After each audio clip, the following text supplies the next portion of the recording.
folks. Quick video here before you get started with your classroom activity for today. Your classroom activity has to do with growth rings. And before you even begin, I want you to look at the problem, and we're going to rephrase that problem. What I'd like you to write down, rephrase that and say, what can growth rings, what can growth rings show you? What can growth rings show you? Use that as the problem for today. And I want you to be thinking about a hypothesis for that question as I quickly show you a diagram that you labeled earlier this week. I'm not going to mention anything about this diagram, but it might be a good idea for you to refer to it before writing your hypothesis. Because today you are going to be examining a cross-section of a woody stem, a tree stem basically, and you're going to be making some measurements and coming to some conclusions.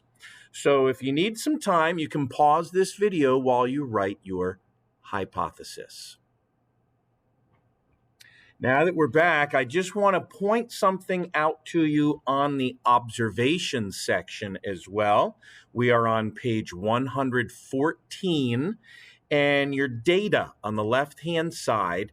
To make this a little bit easier for you, I want to point out the fact that you are going to be measuring growth rings here, and your measurements are in millimeters. Make sure you pay attention to that, millimeters. And also you'll notice I've added another number 11 to your data table. Also take notice of how I have set up your graph. If you'd like to pause the video so that you can label your graph the same way I have mine labeled, that would be a great idea too. You'll see that the growth ring number is on the x-axis, and the growth ring tells you the year of growth that that tree experienced. And then you'll notice on the y-axis, I have labeled the distance in millimeters, the distance in millimeters. So if you need to pause the video before you move on, now would be a good time to do that. All right, now if we're in class, you'll actually be measuring a real cross-section to a tree. Otherwise, if we're virtual, you will be making measurements on the following page, pretending that this is the cross-section of a tree. And to do this, you're going to be using your ruler that I will provide to you. So this is make sure you use the metric side of the ruler.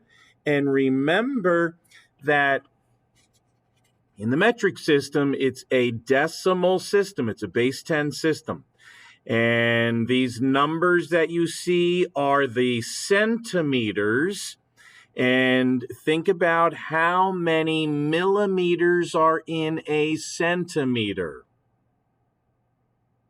Hopefully you said 10, or at least thinking 10, because there are 10 millimeters in every centimeter. So if you look at this ruler, the big numbers are the centimeters, the tiny little lines, each of those tiny little lines are millimeters. And if you count up the little lines, there are 10 of them for every centimeter. So at centimeter number 1, there are 10 millimeters. At 2 centimeters, there are 20 millimeters, and so forth. Keep that in mind as you use this ruler to make your measurements of the growth rings on page 115. And to make your measurements, here's what you're going to do. For the first growth ring, you start at the pith, which is the very center, and you measure out to the first growth ring. This distance from the pith to the first growth ring you will be writing down in your observation section.